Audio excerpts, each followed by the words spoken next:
think it's a bit of a bum deal to follow Giles when you're hungry and lunch is going to be a little overdue if I overrun. I will be quick. I obviously therefore address you both as a chain high street retailer and as somebody who's run my own independent business. And do so from, I suppose, the epicenter of the storms that have ravaged the British high street in recent years. Just to give you a small bit of context, book sales in the UK peaked in around 2007-8 at about 1.1 billion. They're now at about 700 million. But prior to that, we had begun to suffer from the inroads of our friends from Seattle. Amazon opened in the UK in 2000, and at that point, roughly about 90% of all books were sold through the high street, and that includes supermarkets, W.H. Smith, independent booksellers, as well as the mainstream book chains. That today is a little under half. The consequence of this significant decline was that Waterstones in 2010 looked certain to follow all the other major bookshop chains into administration. HMV destined to close it, but for a passing Russian businessman who was surprised to find that you could buy 280 odd shops for barely the price of a half-decent football striker, or the back end of a decent boat. So he did, and we still survive. I took over in 2011. I am responsible for a few months of that year in which Waterstones lost £34 million. Clearly this was a business in dire straits. And indeed in 2011, Amazon, who are always helpful, launched the Kindle Paperwhite, and physical book sales dropped over the next 2.5 odd years by a further 28%, nearly a third. We have therefore had probably an even more difficult time on the high street than our fellow retailers, but I think it is true of all retailers that the functionality and the purpose of the high street has dramatically changed with the rise of the internet. If you're a retailer, you can no longer count on selling things to people in a functional way. People don't come to you to buy the things they need and they know they want. They really only come into your shop if they're going to enjoy themselves and if they're going to enjoy the process of buying. For Waterstones, and I think booksellers as a whole, but I suspect in differing ways all retailers, that meant you really had to engage with your customers. For Waterstones, it meant abandoning the tried and tested retail disciplines which attempted to put exactly the same shop up and down the land. That is the way national chain retailers work. Boots wants you to walk into a Boots in Elgin and find pretty much exactly the same head lice powder and athlete's foot creams and shampoo and all the rest in exactly the same way that you would in Hampstead High Street. Unfortunately, if you apply that to a lot of retailing, it doesn't provide a very engaging environment. Certainly with books, we needed to come up with a way of giving our local communities the bookshop that they actually wanted. That is a slow old process because clearly the culture of retail chains, as any culture, are deeply ingrained. That changing the way that you work and all of the certainties under which you've laboured for so many years is lengthy and time consuming. To do that, we've had to both change the training, the purpose, and I think the motivation within our workforce. And to get to greetings cards at long last, to change the whole nature of how we set shops up. Incidentally, the difficulties of bookshop chains is a global phenomenon. Oddly enough, it affects markets where there is no Amazon, where in fact there is no e-reading of any effective sort. Throughout Europe, places where there is retail price maintenance, markets in which Amazon have not entered, markets in which they do not offer Kindle downloads. Massive undermining of the high street through the move to online and differing uses of leisure time. So we've all of us internationally responded by trying to sell an awful lot of things other than books, and certainly at Waterstones, where when I arrived, book sales were approximately 95% of what we sold. we have had to try and endeavour to replace declining book sales with the sales of other things. But our problem was, how do we do that and at the same time differentiate each individual shop, create a really compelling environment? With cards, the strategy has been first to move away from a planogrammed identikit offer. When I arrived, we subcontracted completely our card ranges, as we did our cafes, as we did, frankly, any little bit out of the shop that we could, and in reality even subcontracted our book offer. We sold, as W.H. Smith still do, the space in the front of our shops. Every book on a front table had a price tag attached to it. Every book in our windows had a price tag attached to it. All of our posters, all of our promotions were bought by publishers and were executed in a uniform way up and down the land. You would walk into the card ranges everywhere and see exactly the same order of cards done to exactly the same planogram. It happened to put one that said arse, maybe it was one of Jarvis's, I'm sure, absolutely front and centre, so that every time you looked at our thing, this bright red card shouted at one. And I think also it meant for our customers, and cards, as we know, and has just been eloquently said, are an emotional thing. You don't sort of wake up in the morning, I think, and say, I must go and buy a particular card. You go into a shop and you see a range of cards and something twigs, something emotionally engages with you. If you planogrammed that and you're walking into exactly the same display in exactly the same way, I think you do not achieve that emotional resonance.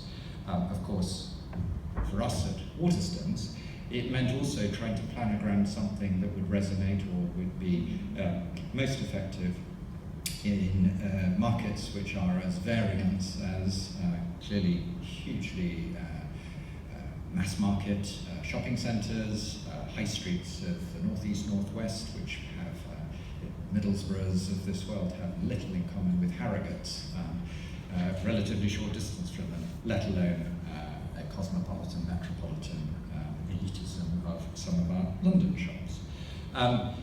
The result is, frankly, that both on books and on cards we satisfied nobody, and we have been endeavouring in a slow and measured way to move from that to a more tailored, more nuanced, and more carefully curated range for each individual shop. We are finding this, frankly, a slow process. It is pretty easy. We have Claire in the room somewhere who does all our buying and will, from amongst you all, choose wonderful cards. That's a start. We then need to have individual booksellers, individual shops able to curate those and present those in a sensible way. We can't create 300 planograms. We can't even produce, I think, sensibly 20, 30, 40 planograms. We have to rely on educating, training and developing the skills within our shops to allow them to best display what we send them in. And we ourselves have to learn what our customers wish to buy. Clearly, fortunately, the good worlds of EPOS and computer systems allow that to be a much more scientific thing than it ever has been in the past. You can keep in stock what people buy, and you can replace what people buy and keep working with that. But ultimately, if it's going to be done successfully, particularly with such a product, again, coming back to this sense of an emotive connection, you have to also direct taste, personality in an offer, which again has to be pretty different up and down the land. That is, for a national chain retailer, something that's quite difficult. Very, very few retailers even attempt to do it, and those that do often find that they come a cropper. You will, if you rely on local people to execute, you will always have a certain number which fail to do so appropriately or sensibly or effectively. And as a centrally driven retailer, there is an inbuilt desire to be safe, to avoid disaster, to avoid customer service issues, to avoid the lowest common denominator. So you play to that, and the instincts of a business such as ours is always to reassert central control, not to take risks, not to actually empower and devolve the authority that you need to do in order to execute the core principle of the strategy, which is get an individual distinctive offer into each shop. There is, though, a need for us centrally to also not just train and equip our shops with the right product ranges through buying, through training of staff so they actually know how to store merchandise, do all the back of house stuff as well as the presentational visual merchandising side of things. But we also need to be much cleverer and much more dynamic in how we actually use furniture and how we allocate space. We have clearly finite space within our shops. We range now from the very smallest shops are roughly 1,000 square foot up to the largest, which are sort of 50 plus 1,000 square foot. So a huge range of sizes. Even within the most enormous of our shops, the booksellers who work in them always feel underspaced. They always want more space, more books, more range. And in that tussle for space, we, I think, centrally have to direct, not just in how much physical space we allow people to give to our different product lines, but also in the actual furniture that goes with it. I think it's interesting in the different ways, in the different product lines that we're now moving through, because we haven't just broadened clearly to cards. We have gifting ranges, we have games, educational toys, puzzles, calendars, paper, all of the stationery, obviously. Lots of different ranges, driving now sales of Waterstones to roughly about 18% of sales coming from non-book items. How do we give appropriate furniture and appropriate skills to that? The furniture side is one where I think the industry that is supplying the product becomes extremely important. We will never be specialist card sellers. We will have a small number of people within the business who are expert in it, but the core business is a juggernaut which is still rolling along trying to sell books and needs help, encouragement, training and development to actually do these ancillary lines. So I think one of the interesting developments of Waterstones has been, as we've taken back responsibility for our own buying, for our own curation, we need to develop ever stronger relationships within the industry, with inevitably a number of key suppliers who will be working hand in hand with us in cards as much as they are in games and puzzles and educational toys and all the other aspects that we do. At Waterstones, we are now buying from roughly 50 card suppliers. That I find very interesting, just because I compare it to Daunt Books, where we buy from many more than that. In the last 2 months, in fact, we have paid 58 suppliers, and I know that there were many names not on that list who we get cards from. So an interesting time, I think, for the Waterstones as it evolves, just sort of quite how diverse and how creative and how dynamic you can be to address this, and what that means in terms of supplier relationships, the number of suppliers you have, who are your key ones, who's going to actually be central to what you're doing and help you, both in merchandising, furniture, and all of the skills and disciplines that go around that, who, particularly obviously among smaller suppliers, are there to provide added interest, added personality, or where there is a particular local opportunity that we need to exploit. So I think at Waterstones we are on a journey. I certainly say internally all the time that we have to remember that you never change these things overnight, that the successful retail execution of any part of our business depends on multiple things being done correctly. Normally up to about 10 bits of the business have to work well for it to be effective, from the supply chain through to the ultimate customer service that we've got going in the shop. If you get 9 of the 10 right, it's still rubbish. It is, you would always be judged upon the weakest part of that whole process that you're doing. When you're changing, that obviously makes it slower, more complex, and a need for us as we centrally endeavour to drive the retailing in a more dynamic way, a more nuanced, difficult, slow progress. So I think this is a way of me saying, bear with us, help us, and give us feedback. I hope we're open. You certainly collectively as an industry are much more approachable and much more friendly and much more dynamic in an individual sense than almost any other part of the businesses that we work with.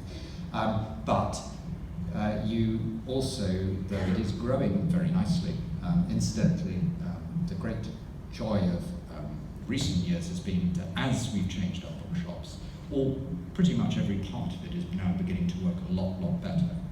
Card sales are growing very strongly. Book sales are growing. The whole business is now turned from a business, as I say, that 4 or 5 years ago was losing really substantial amounts of money, and now we've pretty much mirrored that and are making what we were losing. I'm going to start rambling, and Sharon also said, please give some time for questions. So I will shortly do that.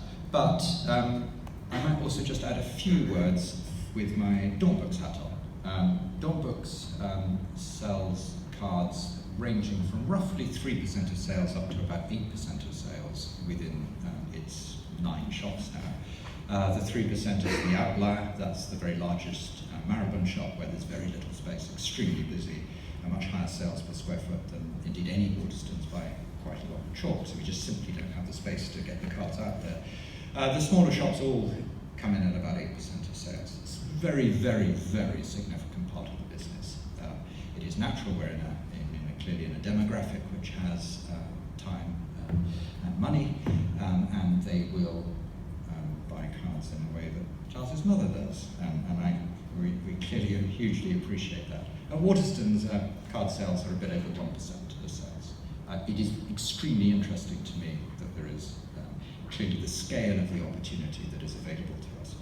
But also, we are operating on high streets which are moving away, as I say, from functional retailers to retailers who are really just selling an experience. There are retailers like Oliver Bonus who frankly have absolutely no idea what on earth they sell, other than that they sell lots of things that one might want to buy, including books and including cards. And if you go up and down a high street now, you can buy cards in multiple retail outlets, and many of them are doing it extremely well. You can buy books in an awful lot of these outlets, and you can buy an awful lot of the things that we at Waterstones sell.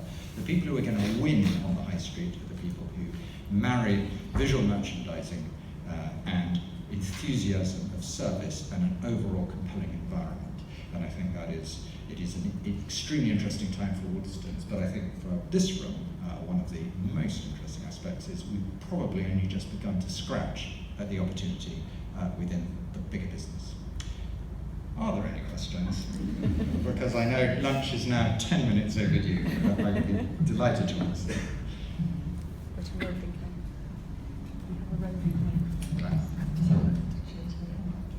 Otherwise, I would quite understand. Right, it is working. Right, so a hand. Hi. Obviously, you see a big opportunity in greeting cards within Waterstones.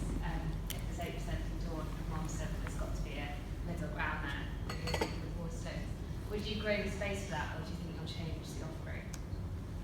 I think it is a combination of the two. I think it's not just space, it's also furniture. Waterstones loves and still has a natural desire to do absolutely everything the same way up and down the land. And it is a pendulum swing, irrespective of however much we shout and however much we do things. If you walk into a shopping centre and say that cards really work best on the wall, and you put things on the wall, and spinners in the way of very, very busy shopping centre shops are not a good idea. They will do that, and sales will go up, and you will turn up in Hampstead and they've got no spinners, where spinners work remarkably well. So I think it is, yes, it's about space, and we need to give in many of our shops much more space, but not all. Some are okay.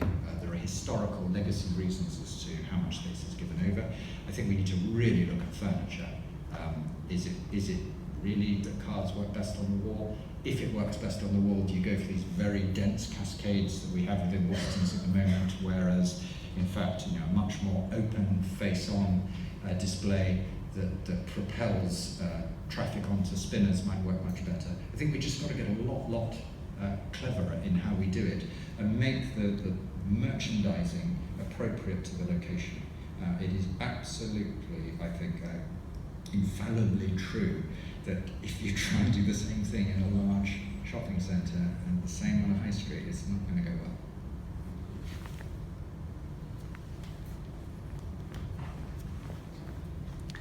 Hi there. I was just wondering what the biggest challenges are if you transferring, from leading a business that's got 9 shops to such a large group of stores, and how you overcame them. That's a long question. We've got 2 minutes. Well, I'm in fact only 35 years old. I actually, the industry is exactly the same, the people are exactly the same. It happens to be 50 times bigger. I simply apply all of the same principles that I did in the small one to the bigger one. I get into terrible trouble because I still talk about us and you, and I don't apologise for doing that. By us, I mean me as an independent bookseller, me as a Daunt bookseller, and you as Waterstones. It must be completely exasperating for my colleagues, but they are reasonably tolerant of me. It is a lot easier once things are going well. I think in the initial year and a half when Kindle was just ripping sales away from us, and it seemed like bankruptcy was almost inevitable, motivating people and keeping the very best of the people within the business was difficult. Keeping that sense of purpose and future.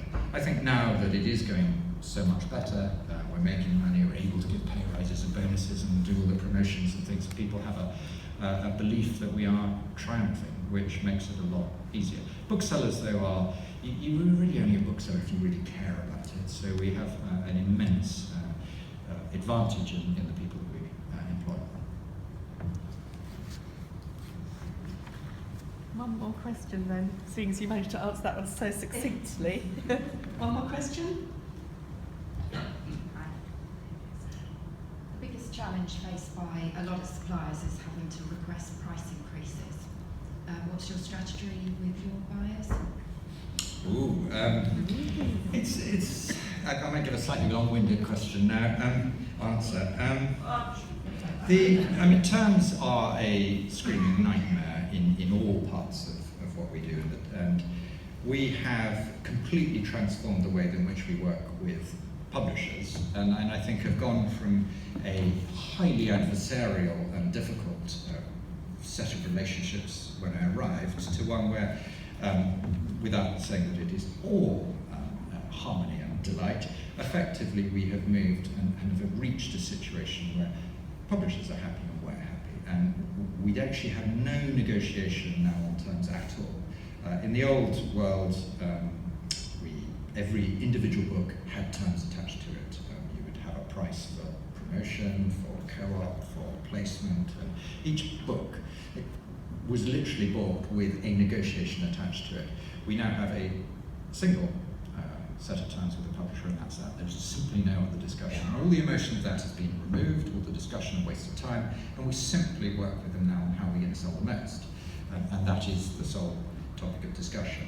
I think that hopefully is where we should get to in cards. I think in cards, one of the other challenges that we have not addressed, which we have in books, is we sell books at different prices up and down the land. It is much more expensive to buy books in Hampstead than it is in Middlesbrough. We discount probably in Middlesbrough roughly on average 20%. We on average discount in Hampstead maybe 5%. So really very significant pricing differences. They're different markets, and we are doing better in both places as a result of that. And yet, greeting cards in Waterstones cost exactly the same everywhere. We also have about 25 different price points, which in some markets and some locations makes an awful lot of sense. In Hampstead makes no sense at all. I think that we need to work with suppliers. I think there is, and we've certainly found it with in the world of books, I think there is a sense of what is fair. We have to make money, you have to make money. I am acutely aware, and I've been doing this job long enough to know that it's not easy being a greetings card supplier. Over the years, many of you have gone bust when the high street goes down and discretionary expenditure falls, and in these Brexit times, I hope many of you are planning for that. I certainly am. We're looking, we have a pretty bleak prognosis of what the next few years is going to bring to us. Life gets really tough. Now, we as a large retailer have an acute responsibility to the publishers we work with, clearly. We have to keep them profitable, and we have to, in particular, keep small publishers profitable. Otherwise, we will be choking off the lifeblood of creativity on which we depend. But I think that also applies, although clearly in the world of cards we're a much smaller player, I still hope that we would always act responsibly and with decency and with fair common sense. And I also think that we should, broadly speaking, work on much the same terms with everybody. I don't think, I think the principle that we apply in the world of books, which is the very largest people are intrinsically and structurally more profitable and they give us more, but in turn, frankly, they get more of our space. We sell more of their stuff, but they pay for it. The smaller guys, we take less terms from, and we are much more supportive of, because they are inherently weaker financially, and we need to keep them in business. So I hope that those principles will be applied within all parts of our business. We need to be a responsible partner. There are difficulties, though, that the business is set up to deal with books. We have terms within books that we're used to and which we understand, both payment terms and margin terms, and we just frankly don't understand when it doesn't work in that way. And one of the biggest problems I know as a small retailer I've had with card suppliers is we pay books 30 or 60 days after the end of the month in which the books are supplied.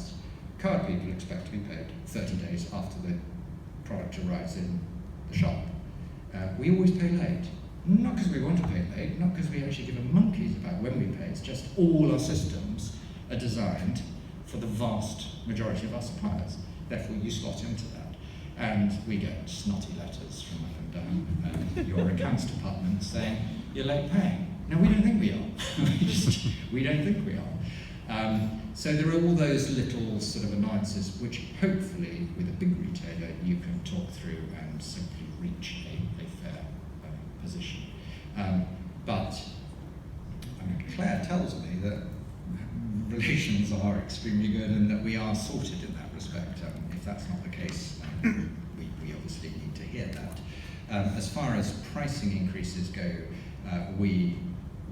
the one thing that we do expect is that we're not treated differently to everybody else. I think there is, again, the sense of fairness. I don't want to walk into Oliver Bonus and find that cards are dramatically cheaper than they